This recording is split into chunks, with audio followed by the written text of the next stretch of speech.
जय हिंद साथियों, कैसी चल रही है आप सभी की तैयारी। उम्मीद करता हूं आप लोगों की तैयारी बहुत ही ज़बरदस्त तरीके से चल रही होगी। दोस्तों, अगर आप किसी भी स्टेट पुलिस की तैयारी कर रहे हैं तो आप लोगों के लिए ये प्रैक्टिस सेट बेहद खास होने वाला है। दोस्तों, आज ही हमारे इस प्रैक्टिस सेट का टॉपिक है 1857 की क्रांति।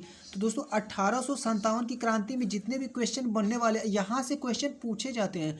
तो जितने भी क्वेश्चन बनने वाले हैं उस क्वेश्चन को इस प्रैक्टिस सेट में शामिल किया जाएगा। दोस्तों, इस प्रैक्टिस सेट का 3 पार्ट में इस टॉपिक को हम लोग खत्म करेंगे। दोस्तों, आज की पार्ट 1 में हमारा टॉपिक में कुल 37 प्रश्न लिए गए। दोस्तों, आपको देखना है कि 37 में से आप कितने क्वेश्चन का सही क्वेश्चन का जो कि आप आंसर दे पाते हैं। दोस्तों, आप लोगों के लिए बहुत ही बड़ा चैलेंजिंग रहने वाला है। दोस्तों, चलिए बिना देरी किए हम लोग अपना प्रैक्टिस सेट को शुरू करते हैं। तो दोस्तों, हमारे आज प्रैक्टिस सेट का पहला ही क्वेश्चन है कि औपनिवेशिक भारत में भारतीय विधवाओं के लिए शारदा सदन स्कूल की स्थापना किसने की थी। दोस्तों, शारदा सदन स्कूल की स्थापना किसने की थी। तो दोस्तों, आपको बताना, देख सकते हैं आप एसएससी जीडी में पूछा जा चुका क्वेश्चन है और दोहराया भी जा सकता है।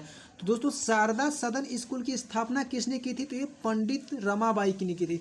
कौन? पंडिता रमाबाई ने, जो कि शारदा सदन जो कि आपका स्कूल की स्थापना की। तो बिल्कुल आपका ऑप्शन नंबर 20 सही जवाब हो जाएगा इस क्वेश्चन का। तो चलिए साथियों, हम लोग अगले क्वेश्चन की ओर हम बढ़ते हैं। तो दोस्तों, हमारा अगला क्वेश्चन है कि सत्य शोधक समाज की स्थापना किसके द्वारा की गई थी। तो सत्य शोधक समाज की स्थापना किसके द्वारा की गई थी। दोस्तों, ये ज्योतिबाबाई फूले के द्वारा की गई। तो बिल्कुल आपका ऑप्शन नंबर बी राइट हो जाएगा इस क्वेश्चन का। दोस्तों, अगर आप चैनल पर पहली बार विजिट कर रहे हैं तो एक बार चैनल को जरूर सब्सक्राइब कर लीजिएगा ताकि आपके पास हर क्लास का नोटिफिकेशन चला जाए। तो चलिए साथियों, अगले क्वेश्चन की ओर हम लोग बढ़ते हैं। अगला हमारा क्वेश्चन है कि वेदों की ओर लौटो का नारा किसने दिया था। तो वेदों की ओर लौटो का नारा किसने दिया था। बहुत ही बार रिपीट होता है परीक्षाओं में। दोस्तों, बिल्कुल आपका राइट आंसर हो जाएगा बी, दयानंद सरस्वती ने दिया था। वेदों की ओर लौटो का नारा किसने दिया था। दयानंद सरस्वती ने दिया था। आपका ऑप्शन नंबर बी बिल्कुल सही जवाब हो जाएगा इस क्वेश्चन का। तो चलिए साथियों, अगले क्वेश्चन की हम लोग बढ़ते हैं। अगला हमारा क्वेश्चन है 1857 के विद्रोह के समय भारत का गवर्नर जनरल कौन था। जब 1857 का विद्रोह हुआ तो उस समय भारत का गवर्नर जनरल कौन था। बिल्कुल आपको दोस्तों, आपका राइट आंसर हो जाएगा सी, लॉर्ड कैनिंग था। उस समय आपका गवर्नर जनरल कौन था जब 1857 का विद्रोह हुआ। तो लॉर्ड कैनिंग था। गवर्नर जनरल कौन था। लॉर्ड कैनिंग था। तो आपको ध्यान देना है। तो चलिए दोस्तों, अगले क्वेश्चन की हम लोग बढ़ते हैं। अगला हमारा क्वेश्चन है 1857 के विद्रोह का नेतृत्व बिहार में किसने किया था। बहुत ही बार ये रिपीट हुआ है क्वेश्चन कि 1857 के विद्रोह में नेतृत्व में बिहार में किसने किया था। बिहार का नेतृत्व किसने किया था। तो बिल्कुल दोस्तों, आपका ऑप्शन नंबर बी हो जाएगा सही जवाब। कुंवर सिंह ने किया था। कौन किया था। कुंवर सिंह ने। तो ऑप्शन नंबर बी आपका सही जवाब हो जाएगा इस क्वेश्चन का। तो चलिए साथियों, नेक्स्ट क्वेश्चन को हम लोग बढ़ते हैं। अगला हमारा क्वेश्चन है निम्नलिखित में से किसने 1857 के विप्लव को प्रथम स्वतंत्र युद्ध की संज्ञा दी थी। तो इनमें से कौन सा है जो किसने 1857 के विप्लव को प्रथम स्वतंत्र जो कि युद्ध की संज्ञा दी थी। तो दोस्तों, बिल्कुल आपका हो जाएगा राइट आंसर ए हो जाएगा, वी.डी. सावरकर। कौन थे। वी.डी. सावरकर ने दिया। तो बिल्कुल ऑप्शन नंबर ए सही जवाब हो जाएगा इस क्वेश्चन का। दोस्तों, आपको ईमानदारी पूर्वक बताना है कि आप लास्ट में कितने क्वेश्चन का सही जवाब दे पाए इस 37 क्वेश्चन में से। तो चलिए साथियों, नेक्स्ट क्वेश्चन को हम लोग बढ़ते हैं। दोस्तों, हमारा अगला क्वेश्चन, निम्नलिखित में से कौन इलाहाबाद में 1857 के संग्राम का नेता था। तो इलाहाबाद में 1857 के संग्राम का नेता कौन था। बिल्कुल दोस्तों, ये मौलवी लियाकत अली थी। कौन था। मौलवी लियाकत अली थी। तो ऑप्शन नंबर बी आपका बिल्कुल सही जवाब हो जाएगा इस क्वेश्चन का। तो दोस्तों, हमारा नेक्स्ट क्वेश्चन है कि किस प्रख्यात भारतीय इतिहासकार ने 1857 की क्रांति को क्रांति नहीं माना। तो कौन से प्रख्यात जो कि भारतीय इतिहासकार ने 1857 की क्रांति को क्रांति नहीं माना था। तो बिल्कुल दोस्तों, आर.सी. मजूमदार थे। जो आर.सी. मजूमदार थे वो 1857 की क्रांति को क्रांति नहीं माने। तो ऑप्शन नंबर बी सी आपका सही जवाब हो जाएगा इस क्वेश्चन का। तो चलिए दोस्तों, नेक्स्ट क्वेश्चन को हम लोग बढ़ते हैं। साथियों, हमारा अगला क्वेश्चन है निम्नलिखित में से कौन मेरठ में सैनिकों के विद्रोह के साथ शुरू हुआ जल्द व्यापक हो गया और ब्रिटिश शासन के लिए एक गंभीर चुनौती बन गया। तो निम्नलिखित में से मेरठ के सैनिकों को विद्रोह के साथ शुरू हुआ और जल्द ही व्यापक हो गया और ब्रिटिश शासक के लिए एक गंभीर चुनौती बन गया। तो दोस्तों, बिल्कुल आपका ऑप्शन नंबर ए हो जाएगा, भारतीय जो कि विद्रोह 1857 का हुआ था, यही एक जो मेरठ के सैनिकों के लिए एक जल्दी व्यापक हो गया। तो ऑप्शन नंबर ए आपका सही जवाब हो जाएगा, बिल्कुल राइट आंसर हो जाएगा। तो चलिए साथियों, अगले क्वेश्चन के हम लोग बढ़ते हैं। अगला हमारा क्वेश्चन है निम्नलिखित में से किसे भारतीय स्वतंत्रता के पहले युद्ध के तौर पर जाना गया था? निम्नलिखित में से किसे भारतीय स्वतंत्रता के पहले युद्ध के तौर पर जाना गया था? तो बिल्कुल दोस्तों आपका ऑप्शन नंबर हो जाएगा सी। 1857 का जो विद्रोह हुआ था, इनमें से भारतीय स्वतंत्रता के पहले युद्ध के तौर पर जाना गया था। तो 1857 का विद्रोह आपका राइट आंसर हो जाएगा इस क्वेश्चन का। तो चलिए साथियों अगले क्वेश्चन को हम लोग बढ़ते हैं। अगला हमारा क्वेश्चन कि ब्रिटिश सेना के किस भारतीय सिपाही ने 1857 में भारतीय विद्रोह के फैलने के तुरंत पहले की घटनाओं में महत्वपूर्ण भूमिका निभाई थी? तो ब्रिटिश सेना के किस भारतीय सिपाही ने 1857 में भारतीय विद्रोह के फैलने के तुरंत पहले की घटनाओं में महत्वपूर्ण भूमिका निभाई थी? दोस्तों बिल्कुल आपका ऑप्शन नंबर हो जाएगा डी, मंगल पांडे। कौन था? Mangal Pandey. Option number D सही जवाब हो जाएगा इस क्वेश्चन का। साथियों हमारा अगला क्वेश्चन है कि रानी लक्ष्मीबाई का विवाह डैश के साथ हुआ? तो रानी लक्ष्मीबाई का विवाह किसके साथ हुआ? तो इनका विवाह गंगाधर राव के साथ हुआ था। किनके साथ? गंगाधर राव के साथ। तो ऑप्शन नंबर आपका सी बिल्कुल सही जवाब हो जाएगा इस क्वेश्चन का। अगला हमारा दोस्तों क्वेश्चन कि भारत का पहला स्वतंत्रता संग्राम 10 मई 1857 को कहाँ पे शुरू हुआ था? तो भारत का पहला स्वतंत्रता संग्राम 10 मई 1857 को कहाँ शुरू हुआ था? तो बिल्कुल दोस्तों आपका राइट आंसर हो जाएगा सी, मेरठ में हुआ था। सबसे पहले 1857 की क्रांति कहाँ पे हुई थी? तो मेरठ में हुई थी। तो आपको ध्यान देना है, ऑप्शन नंबर बिल्कुल सही हुआ, सी आपका सही जवाब हो जाएगा। तो चलिए दोस्तों अगले क्वेश्चन की हम लोग बढ़ते हैं। अगला हमारा क्वेश्चन है किस गवर्नर जनरल ने यह फैसला किया कि बहादुर शाह जफर अंतिम मुगल सम्राट होंगे और उनकी मृत्यु के बाद किसी भी वंशज को राजा के रूप में मान्यता नहीं दी जाएगी? तो किस गवर्नर जनरल ने यह फैसला लिया था कि? तो बिल्कुल दोस्तों आपका राइट आंसर हो जाएगा सी, लॉर्ड कैनिंग ने लिया था। कौन लिया था? लॉर्ड कैनिंग ने लिया था। ऑप्शन नंबर सी इस क्वेश्चन का बिल्कुल राइट आंसर हो जाएगा। साथियों हमारा अगला क्वेश्चन है कि 1857 ईस्वी के संग्राम में निम्नलिखित में केंद्रों में सबसे पहले अंग्रेजों ने किसे पुनः अधिकृत किया था? तो 1857 की क्रांति जब होती तो इनमें से केंद्रों में सबसे पहले अंग्रेजों ने किसे पुनः अधिकृत किया? तो दिल्ली को किया था। किसको किया था? दिल्ली को हुआ। तो ऑप्शन नंबर आपका सी हो जाएगा राइट आंसर इस क्वेश्चन का। तो चलिए दोस्तों नेक्स्ट क्वेश्चन को हम लोग बढ़ते हैं। अगला हमारा क्वेश्चन है 1857 ईस्वी जो कि विद्रोह के दौरान बहादुर शाह जफर ने बख्त खान को किस उपाधि से सम्मानित किया था? तो बहादुर शाह जफर ने बख्त खान को किस उपाधि से सम्मानित किया था? दोस्तों ये साहब आलम से कौन सम्मानित किया था? बहादुर शाह जफर ने बख्त खान को सम्मानित किया। तो बहुत ही इंपॉर्टेंट क्वेश्चन है। तो आपका ऑप्शन नंबर ए हो जाएगा सही जवाब इस क्वेश्चन का। तो चलिए दोस्तों अगले क्वेश्चन की हम लोग बढ़ते हैं। अगला हमारा क्वेश्चन है कि कृति उल मुख्ताखारन प्लासी का युद्ध 1757 का वर्णन करती है। किसके द्वारा यह जो कि रचना लिखी गई? तो ये किसके द्वारा लिखी गई? तो बिल्कुल दोस्तों ये गुलाम हुसैन के द्वारा लिखी गई। किसके द्वारा? गुलाम हुसैन के लिए लिखी गई है। तो चलिए दोस्तों नेक्स्ट क्वेश्चन के हम लोग बढ़ते हैं। अगला हमारा क्वेश्चन है निम्नलिखित में से किसके बारे में यह माना गया है कि वह 1857 की ईस्वी में ब्रिटिश के विरुद्ध षड्यंत्रकारी सन्यासियों को फकीर का नेता कहा था?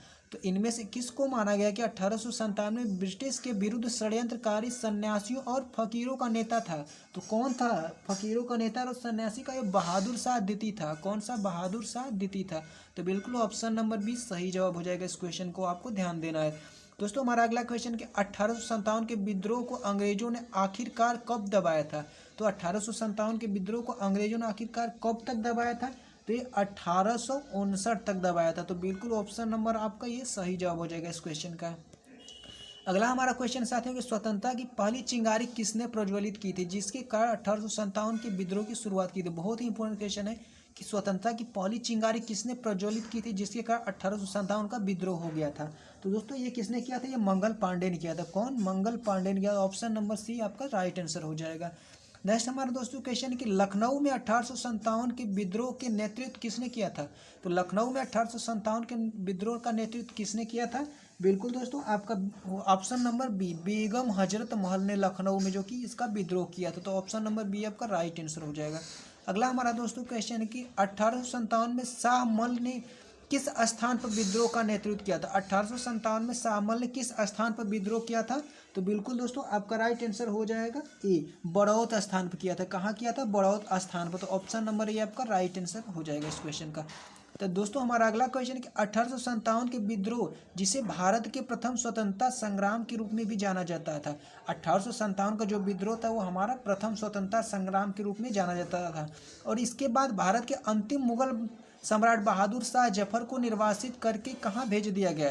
तो जो हमारे अंतिम जो कि मुगल सम्राट कौन थे? तो बहादुर शाह जफर। तो इनको जो कि निर्वासित करके कहाँ भेज दिया गया था? वो बर्मा भेज गया था। उसका जो कि उपनाम है रंगून। दोस्तों बर्मा की राजधानी कहाँ है? म्यांमार है। तो बिल्कुल आपका option number D right answer हो जाएगा इस क्वेश्चन का। तो चलिए दोस्तों अगले हम लोग बढ़ते हैं अगले क्वेश्चन की ओर। साथियों हमारा अगला क्वेश्चन कि 1857 की क्रांति के दौरान चिनहट के युद्ध में ब्रिटिश के विरुद्ध लड़ने वाला विद्रोही का नाम क्या था? तो 1857 की क्रांति के दौरान चिनहट के युद्ध में ब्रिटिश विरुद्ध लड़ने वाला विद्रोही का नाम क्या था? तो दोस्तों बिल्कुल ये हमारा था अहमदुल्ला शाह। कौन था? अहमदुल्ला शाह, जो कि ब्रिटिश की तरफ से विरुद्ध लड़ने वाला था। तो दोस्तों हमारा नेक्स्ट क्वेश्चन है 1857 ईस्वी के विद्रोह के दिनों में इनमें से किसे डंका शाह के नाम से जाना जाता था? 1857 के विरोध की में इनमें से किसको डंका शाह के नाम से जाना जाता था? तो बिल्कुल दोस्तों आपका राइट आंसर हो जाएगा बी, मौलवी अब्दुल्ला शाह को। आपका ऑप्शन नंबर बी बिल्कुल आपका राइट आंसर हो जाएगा। तो मौलवी अब्दुल्ला शाह को जो कि डंका शाह के नाम से जाना जाता है। तो ऑप्शन नंबर बी आपका बिल्कुल सही जवाब हो जाएगा इस क्वेश्चन का। तो चलिए साथियों अगले क्वेश्चन पर हम लोग बढ़ते हैं। अगला हमारा क्वेश्चन है सिपाही बागवत कहाँ से शुरू हुई थी? तो सिपाही बागवत कहाँ से शुरू हुई थी? तो दोस्तों मेरठ से शुरू हुई। तो ऑप्शन नंबर आपका डी बिल्कुल राइट आंसर हो जाएगा इस क्वेश्चन का। अगला हमारा क्वेश्चन है निम्नलिखित में से किसने संथाल विद्रोह और 1857 के विद्रोह के दौरान अंग्रेजों की सहायता की थी? तो कौन सहायता किया था अंग्रेजों का? ये महाराज मेहताब चंद ने। कौन किया था? महाराज मेहताब चंद ने, जो कि अंग्रेजों की सहायता की। तो ऑप्शन नंबर डी बिल्कुल राइट आंसर हो जाएगा आपका। अगला दोस्तों हमारा क्वेश्चन कि 1857 के विद्रोह में अपने सभी श्वेत अधिकारियों की हत्या में कौन सी पैदल सेना यानी इन्फेंट्री बटालियन शामिल थी? तो दोस्तों 41 नेगेटिव जो कि नेटिव इन्फेंट्री बटालियन शामिल। तो ऑप्शन नंबर बी आपका राइट आंसर हो जाएगा इस क्वेश्चन का। तो चलिए साथियों अगले क्वेश्चन की हम लोग बढ़ते हैं। अगला हमारा क्वेश्चन है 1857 के विद्रोह का तात्कालिक कारण इनमें से क्या था? जो 1857 का विद्रोह था उनमें से कौन सा कारण था कि जो कि 1857 की क्रांति होती है? दोस्तों चर्बी वाले कारतूस था। कौन सा था? चर्बी वाले कारतूस था, जो कि इनकार कर दिया था उन लोगों ने कि चर्बी व जो कारतूस बना था वो उस चर्बी सुअर की चर्बी से बना हुआ, तो उसको उन लोगों ने इनकार कर दिया था जो कि मुंह से खींचने पर। तो वही हमारा जो कि कारण बन गया था। तो ऑप्शन नंबर हमारा डी राइट आंसर हो जाएगा। अगला हमारा क्वेश्चन है कि 1857 के प्रथम स्वतंत्रता संग्राम के दौरान कानपुर क्षेत्र ने अंग्रेज शासन के विरुद्ध करना शुरू किया, जहां नाना साहब ने किस स्थित महल को मुख्यालय के रूप में जाना जाता था? तो बिल्कुल दोस्तों आपका राइट आंसर हो जाएगा ए बिठूर। तो नाना साहब का जो कि बिठूर है वो इस बिठूर में स्थित जो कि महल है इसका मुख्यालय के रूप में जाना जाता है। ऑप्शन नंबर ए आपका राइट आंसर हो जाएगा इस क्वेश्चन का। अगला हमारा दोस्तों बहुत ही इंपॉर्टेंट क्वेश्चन कि एनफील्ड राइफल लाने के लिए कौन सी उत्तरदायी है जिसमें से चर्बी वाले कारतूसों का उपयोग होता है, जो 1857 के विद्रोह का तात्कालिक कारण बन गया था? तो दोस्तों बिल्कुल आपका ऑप्शन नंबर हो जाएगा बी, हेनरी हार्डिंग है। तो बी आपका ऑप्शन नंबर बी बिल्कुल राइट आंसर हो जाएगा इस क्वेश्चन का। तो चलिए साथियों अगले क्वेश्चन की हम लोग बढ़ते हैं। साथियों हमारा अगला क्वेश्चन है कि अलीगढ़ आंदोलन किसने शुरू किया था? तो अलीगढ़ आंदोलन किसने शुरू किया था? तो सैयद अहमद खान ने जो कि अलीगढ़ का आंदोलन शुरू किया। तो ऑप्शन नंबर डी बिल्कुल आपका राइट आंसर हो जाएगा इस क्वेश्चन का। अगला हमारा क्वेश्चन कि निम्नलिखित में से किस समाज सुधारक ने 1826 के जूरी विधेयक का घोर विरोध किया था? तो इनमें से किसने समाज सुधारक ने जूरी विधेयक का घोर विरोध किया था? दोस्तों बिल्कुल आपका राइट आंसर हो जाएगा बी, राजा राम मोहन राय ने किया था। कौन विरोध किया था? राजा राम मोहन राय ने। तो ऑप्शन नंबर आपका बी बिल्कुल सही जवाब हो जाएगा। तो दोस्तों अगला हमारा है कि इनमें से किस प्रख्यात समाज सुधारक ने ज्ञान युग, कर्म युग तथा राजयुग नामक पुस्तिकाएं लिखी थी? तो बहुत ही इंपॉर्टेंट क्वेश्चन है कि ज्ञान युग, कर्म युग और राजयुग नामक पुस्तिकाएं लिखना। दोस्तों बिल्कुल आपका राइट आंसर हो जाएगा। इस स्वामी विवेकानंद का रचना है। किसकी रचना है? स्वामी विवेकानंद का। तो ऑप्शन नंबर ए आपका सही जवाब हो जाएगा इस क्वेश्चन का। दोस्तों हमारा नेक्स्ट क्वेश्चन, इनमें से किस एक स्वतंत्रता सेनानी का मूल नाम मणिकर्णिका था? बहुत इंपॉर्टेंट क्वेश्चन, आपको पता होगा कि इनमें से किस स्वतंत्रता सेनानी का नाम मणिकर्णिका था? तो रानी लक्ष्मीबाई का नाम जो कि मणिकर्णिका था। इनका एक उपनाम एक मनु भी था। तो आपको ये भी ध्यान देना है। चलिए दोस्तों अगले क्वेश्चन की हम लोग बढ़ते हैं। अगला हमारा क्वेश्चन है ब्रिटिश से लड़ते हुए रानी लक्ष्मीबाई का देहांत कहाँ पे होगा था? तो ब्रिटिश से लड़ते हुए रानी लक्ष्मीबाई का देहांत कहाँ हुआ था? ग्वालियर में होगा। तो ऑप्शन नंबर बी आपका राइट आंसर हो जाएगा इस क्वेश्चन का। दोस्तों आज हम इस प्रैक्टिस सेट में कुल 37 क्वेश्चन कर लिए हैं। दोस्तों आप वीडियो के लास्ट में ईमानदारी से बताइए कि आप लोगों ने इस 37 क्वेश्चन कितने क्वेश्चन सही आपको आ रहा था। दोस्तों कोई भी साथी अब ईमानदारी से ही बताएगा। तो दोस्तों आप लोग बताइए जरूर कि 37 में से आप लोग कितने क्वेश्चन सही कर पा रहे हैं। तो चलिए साथियों, हम लोग अगले प्रैक्टिस सेट के मिलेंगे, इसके बाद वाले क्वेश्चन को कर रहे होंगे। तो तक के लिए सभी साथियों को जय हिंद।